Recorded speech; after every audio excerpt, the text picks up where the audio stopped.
안녕하세요. 저는 평범한 40대 여자입니다. 신선한 가을 날씨가 이제는 제법 쌀쌀하게 느껴지기도 하네요. 지금 동네에 이사 온 지 한 달도 안 돼요. 아직 적응을 하지 못하고 있어 밤낮으로 바뀌어버린 제 생활이 가끔은 힘이 들기도 합니다. 잠을 못 이루는 밤 멍하니 TV만 보던 제가 컴퓨터 앞에 앉아 세상을 보니 이 세상은 참 많이 달라져 있더라고요. 저도 이제 용기를 내 세상 밖으로 나가보려 노력하고 있습니다. 말솜씨가 워낙 없지만 그래도 한자 저의 이야기를 해보려고 합니다. 저는 어렸을 때부터 안 해본 일이 없을 정도로 참 바쁘게 살았습니다. 부모님이 일찍 돌아가셨던지라 2명의 동생들의 학비를 모아야 했고 안 해본 일이 없을 정도로 악착같이 살았습니다. 그렇게 아둥바둥 살다 보니 어느새 저는 참 나이가 많이 들어갔고 부모님도 안 계시고 책임져야 하는 동생들도 있어 일찌감치 결혼을 포기하고 살았어요. 동생들은 이제야 많이 커서 누나와 언니 인생 살라고 말해주지만 저는 아직 동생들을 떠나기가 참 많은 힘이 들더라고요. 한동안은 제 팔자는 왜 이렇게 쉽지 않나 싶어서 밤에는 술로 지새운 적도 많았습니다. 그게 제 낙이기도 했죠. 그러다 그때 당시 일하던 회사에서 지금보다 출퇴근이 멀지만 조금 더 월급을 올려주는 곳으로 가보는 것 어떻겠냐고 물어보셨어요. 사장님이 참 좋으신 분이었는데 이번에 사정이 안 좋아져서 이번에 회사를 접고 귀농생활을 하신다고 하시면서 저의 사정을 알고 괜찮은 곳이 있으면 제 이야기를 많이 해주시곤 하셨죠. 저는 상관없다 말씀드렸고 정들었던 회사가 없어지는 게 참 많이 슬펐지만 그래도 또 갈 곳이 있다는 생각에 사실 사장님께 죄송하지만 조금은 마음 편하게 갈 수가 있었어요. 또 지금보다 더 좋은 조건에 월급도 30만 원이나 더 올려주신다고 하니 사실 제 입장에서는 정말 좋은 조건이 아닐 수 없었는데요. 그렇게 저는 오래 다니던 회사를 나와 이직을 했고 이직한 회사도 참 사람들이 좋았어요. 그 사람들 중에 유독 저를 잘 챙기시던 과장님이 계셨는데 처음에는 제가 처음 들어온 사람이다 보니 챙겨주시는가 보다 하고 받았지만 조금 과한 챙김을 주시길래 모든 분들한테 그러시나 의아했죠. 회사를 열심히 다니던 중에 어느 날은 너무 몸이 아파 결근을 해야 하는 상황이라 사장님께 잘 말씀을 드리고 그날은 회사를 나가지 않았어요. 동생들도 대학교 다니느라 시험기간이어서 늦게 오는 날이라 집에 혼자서 밥을 차려 먹고 있었는데 누군가 뚝뚝하는 소리가 들리더라고요. 누구세요라고 물어보니 저를 잘 챙겨주시던 과장님이셨는데요. 처음에는 놀라서 여쭤보니 아파서 결근했길래 걱정이 돼서 죽과 과일을 사가지고 오셨다고 하셨어요. 살면서 동생들만 챙겨줘봤지 누군가에게 챙김을 받은 적이 없어서 그 과일과 죽을 받고 저도 모르게 눈물이 뚝뚝 떨어졌죠. 과장님은 그런 절 보시더니 정말 걱정돼서 왔는데 미안하다고 오버한 것 같다고 말씀을 해주셨어요. 저는 너무 감사하다고 다음에 제가 꼭 갚겠다고 하는데 저에게 이번 주 주말에 영화 보러 가는 건 어렵냐고 되물으시더라고요. 저는 이게 데이트 신청인가 싶어서 둘이요? 라고 물어보았더니 둘만 가고 싶다고 말씀하시더라고요. 그렇게 저의 산전수전 다 겪은 삶에도 나를 사랑해주는 사람이 스며들었고 그렇게 3년을 만난 어느 날 저에게 청혼을 하셨답니다. 아직 동생들이 갓 취업을 한 상태라 내가 결혼해도 될까라는 생각이 맴돌았지만 이제 두 동생들도 돈을 벌어 누나랑 언니가 결혼할 때 도움이 되고 싶다고 행복했으면 좋겠다고 이야기해 주더라고요. 정말이지 그날은 제 인생에 다시 오지 않을 행복이었습니다. 남편은 저의 모든 상황을 알고 있었고 그런데도 저와 제 동생들까지 나중에는 함께 살고 싶다고 하더군요. 근데 남편이 저에게 말하지 못한 비밀이 있다고 하는데 알고 보았더니 회사 사장님이 자신의 아버지라고 털어놓더라고요. 아는 직원들도 있지만 모르는 직원들도 있어 티내지 않고 다니려고 하고 있어서 말하지 못했다고요. 저는 많이 놀랐지만 그래도 내심 남편이 사장님 아들이라고 하니 기분은 좋더라고요. 그렇게 우리는 결혼을 했고 시댁에서 구해주신 신혼집으로 들어갔어요. 그 신혼집은 시댁과 불과 5분도 안 되는 거리에 위치해 있는 곳이지만 그래도 얻어주신 거라 정말 감사하게 들어갔죠. 저의 행복한 생활은 이제야 시작되는 것 같았어요. 남편네 집은 시할머님, 아버님, 어머님, 서방님까지 한 집에 살고 있었는데요. 가깝다 보니 저희에게 저녁 먹으러 오라는 말씀을 자주 해주셔서 신혼여행에 갔다 오고 부랴부랴 짐도 정리도 다 못한 채 시댁으로 식사를 하러 갔습니다. 도착해서 어머님이 식사 준비를 하시고 계시길래 저도 옆에서 거들었고 상을 차리는데 상이 두 상이 차려지더라고요. 처음에는 다 앉기가 좁아서 그런 건가 싶었지만 큰 상에는 아버님, 남편, 서방님과 시할머니가 앉아서 밥을 먹고 작은 상에는 저랑 어머님만 부엌에서 먹게끔 차려두셨더라고요. 근데 그 올라가 있는 반찬들을 보니 어머님과 제가 먹는 상에는 남겨진 반찬들과 찬밥이 올려져 있었지만 아버님과 남편이 있는 식사상에는 따뜻한 밥과 새로운 반찬들이 올려져 있더라고요. 처음에는 솔직히 이게 뭔가 싶어서 멍했지만 티내지 않았죠.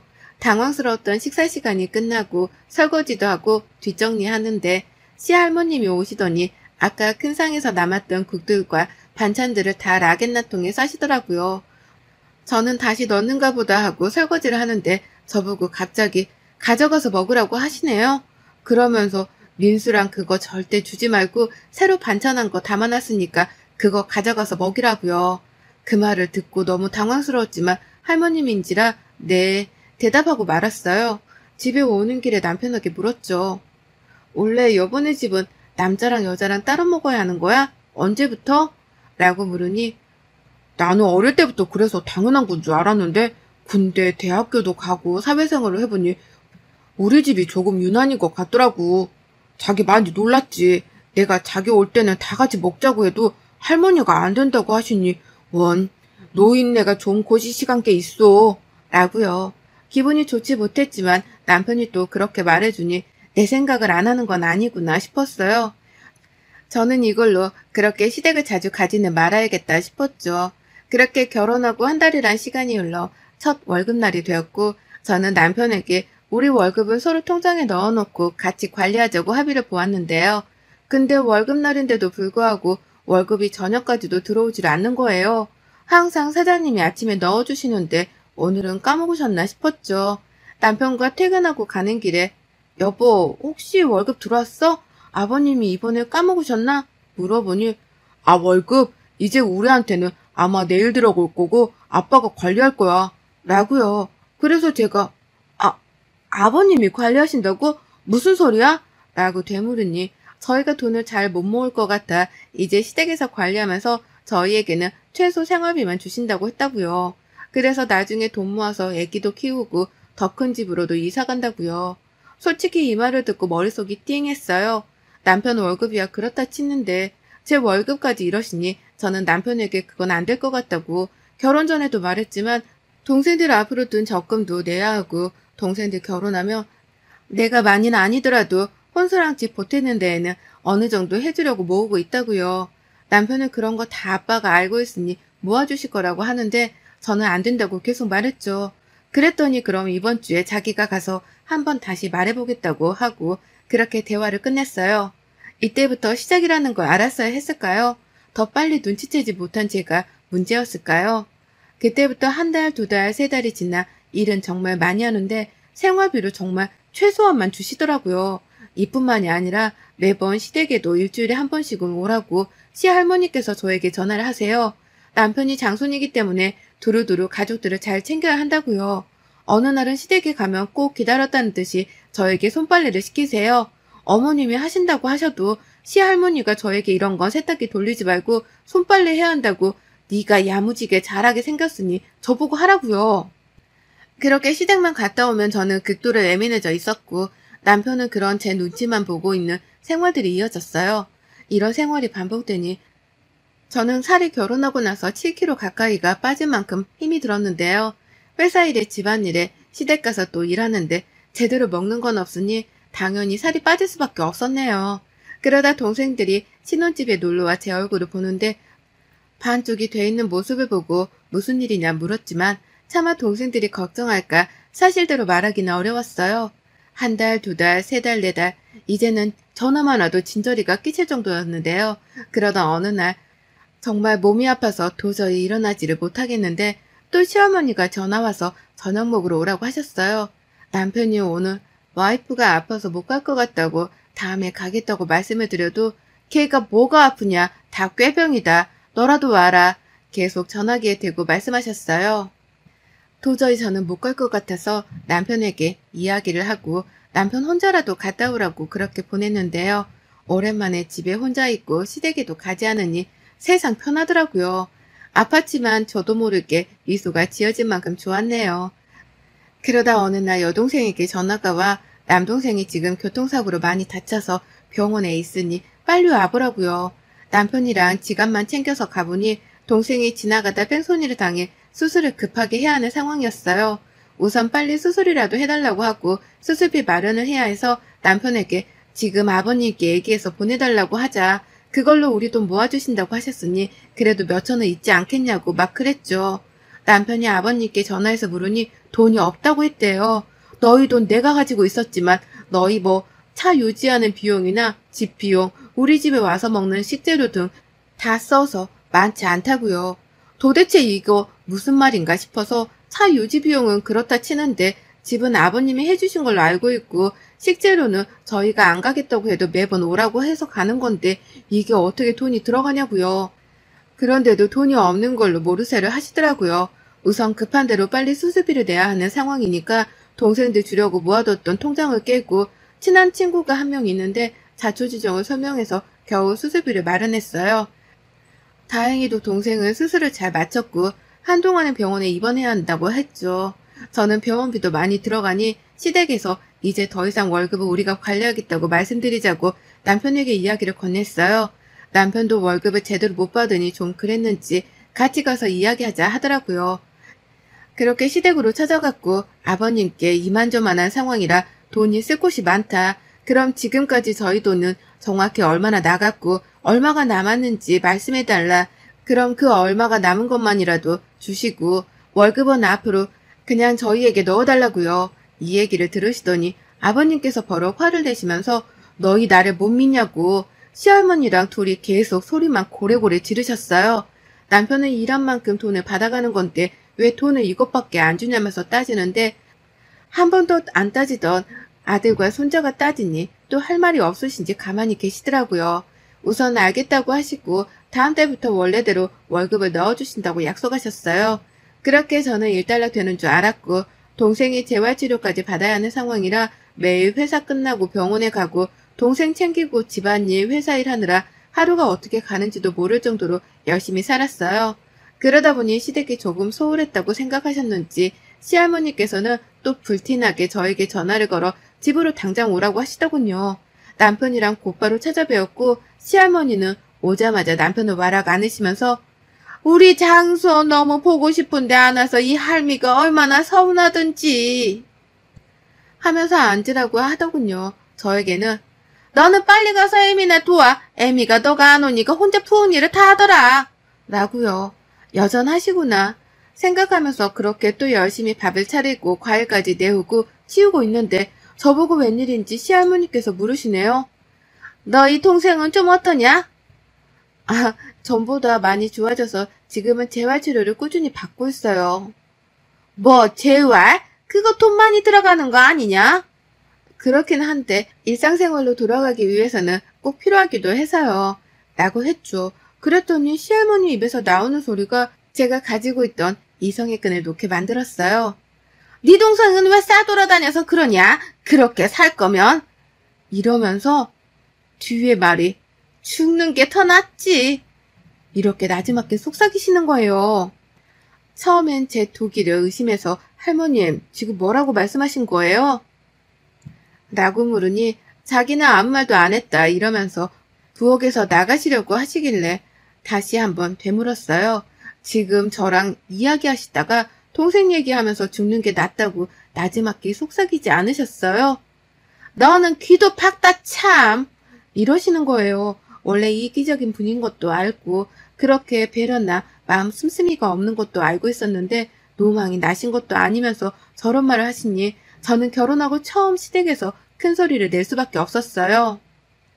아니 할머님, 손주가 저렇게 사고를 당해도 죽는 게 낫다고 하실 거세요? 노망이 나신 것도 아니고 어떻게 그런 말씀을 하세요? 라고 했더니 시할머님은 얘가 자기한테 대든다면서 갑자기 눈물바람을 뽑더라고요.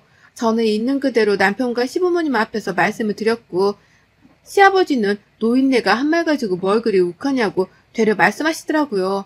저는 설거지하던 장갑을 던지면서 그릇도 하나 깨먹었어요. 그랬더니 시댁에서는 이제 난리가 난 거예요. 시할머님은 여자가 잘못 돌아서 그랬다느니 너 따위가 지금 우리 집에 와서 가르치려 드냐면서 소리를 고래고래 지르셨어요. 그대로 가방만 들고 나와 무작정 택시를 타고 예전 제가 살던 집으로 갔어요. 너무 충격적이고 이 마음을 어떻게 진정시켜야 할지 도무지 모르겠더라고요. 지금까지 제가 받아왔던 서름들이 한 번에 밀려오면서 이혼을 하더라도 이대로 가만히 있으면 안 되겠다 싶었어요. 저는 그 뒤로 시아버지가 제대로 월급을 주지 못한 내역까지 뽑고 제 이야기와 시댁 이야기를 A4 용지 한 장에 써내려 갔죠. 그렇게 만반의 준비를 끝마친 저는 먼저 회사에 가장 먼저 출근해 회사 곳곳에 제가 쓴 글들을 올려놓기 시작했어요. 그리고 노인정부터 시작해 그 동네의 시댁 식구들이 자주 가는 곳에 모두 다 저희 이야기를 꽂아놓기 시작했고 그 시체를 까발리기 위해서 온갖 수단을 가리지 않았죠. 그리고 난리가 났을 시댁으로 쳐들어갔어요. 저를 보자마자 고래고래 소리를 지르는 시댁 앞에서 지금까지 제가 결혼해서 거의 일주일에 5일 동안은 시댁 가서 설거지하고 손빨래하고 집안일하고 회사에서는 아침부터 저녁까지 풀타임으로 근무를 하면서도 고작 50만 원도 안 되는 돈으로 산 이야기까지요.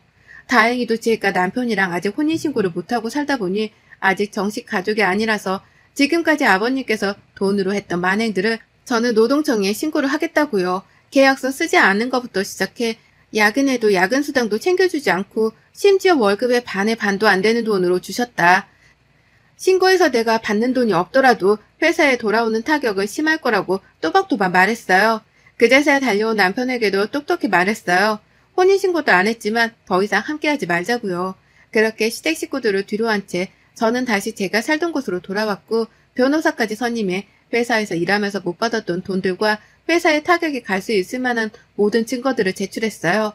아버님은 이제야 심각성을 아시고 저에게 불티나게 전화를 하지만 저는 차단을 박아버렸죠. 상종조차 하고 싶지 않았거든요. 남아있는 어머님이 불쌍하긴 하지만 저도 살고 봐야겠는지라 어머님께도 바보같이 살지 마시고 떠나시라고 말씀드렸어요. 정말 떠나실지는 모르겠지만요. 소송은 오래 걸리겠지만 지금까지 제가 받아온 노동 착취에 비하면 이런 불편한 경험들은 아무것도 아니라고 생각이 들었거든요. 그렇게 소송을 진행했고 그때마다 불리해지는 건 시댁 쪽이었어요. 그렇게 끝나지 않을 것 같았던 소송이 끝나고 저는 생각보다 많은 금액을 받지 못했지만 지금까지 제가 일한 정도의 비용은 받을 수 있었어요. 혼인신고는 비록 하지 않았지만 반년 동안의 사실혼이다 보니 그런 것들이 재판에서는 잘 반영되지 않은 것 같았어요. 변호사님 말씀을 들으면 그렇더라고요. 그래도 제가 일한 만큼의 돈은 받아서 다행이었죠. 또 회사는 아마 제가 노동청에 고발했기 때문에 조사와 함께 과태료가 많이 부과된다고 하시네요. 그렇게 저는 지옥 같았던 시댁과의 전쟁을 끝내고 동생들과 다시 새로운 삶을 살아가고 있답니다. 그 뒤로 남편과 시댁은 들리는 소문에는 그 동네를 떠났다고 해요. 회사도 직원들을 대거로 그만두고 좋지 못한 소문까지 들리니 접을 수밖에 없었고요. 시할머님은 소송하던 중에 대장에서 악성 종양이 발견돼 수술을 하셨다고 합니다.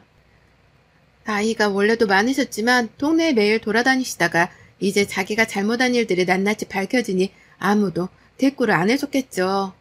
그래서 스트레스를 받아서 그런 병을 얻으신 건지 들리는 소문에는 그런 이야기들이 무성하더라고요. 그리고 저와 남편은 그렇게 헤어졌어요. 이혼이라고 말하기에는 혼인신고도 하지 않고 반년도 채 못 살았기 때문에 너무 거창한 단어 같더라고요. 제 삶에 행복을 준 사람이라 잊지는 못할 것 같아요. 마지막에 저에게 자기가 조금씩 모아두었던 돈을 동생과 행복하게 살라고 내밀더라고요. 처음에는 받지 않겠다고 거절했지만 자기네 부모님들과 할머니는 너에게 진심 어린 사과를 하지 않을 거라는 걸 알기 때문에 못난 자기가 대신 사과한다고 꼭 받아달라고요. 많은 돈은 아니었지만 1,000만 원이라는 돈이 모여 있었더라고요. 남편도 일하면서 아버님에게 월급을 제대로 못 받은 것 같더라고요. 그냥 다 자기가 알아서 하니까 걱정하지 말라면서 그렇게 안심시켰겠죠. 그리고 정작 아버님은 남편 월급줄 돈으로 꾸준히 도박을 해오셨더라고요. 참, 자기 아들 월급을 저러고 싶었던 건지 부모라는 작자들이 어떻게 저럴 수 있었는지 싶더라고요. 남편도 많이 불쌍한 사람이지만 왜 이런 말 있잖아요. 남의 집 가장 빼오는 거 아니라고요. 그 말이 지금 딱 맞아 들어가더라고요. 그렇게 저는 짧았던 결혼 생활을 뒤로한 채 지금은 제 삶을 즐기며 살고 있어요. 결혼 전에는 무조건 앞만 보고 살았던 생활이 지금은 여유도 찾고 동생들과 여행도 좀 다니고 제가 베이킹 하는 걸 굉장히 좋아하는데 지금 이사 온 동네에서 조그마한 빵집과 카페를 차려서 하려고 준비 중이에요. 참 제 인생은 늘 기구하다고 생각했지만 또 결혼하고 다시 돌아보니 평범하게 사는 것이 가장 힘들다는 걸 알았네요. 여러분들도 즐기면서 꼭 사시기를 바랍니다. 여러분의 생각은 댓글로 남겨주세요. 오늘도 시청해주셔서 정말 감사합니다.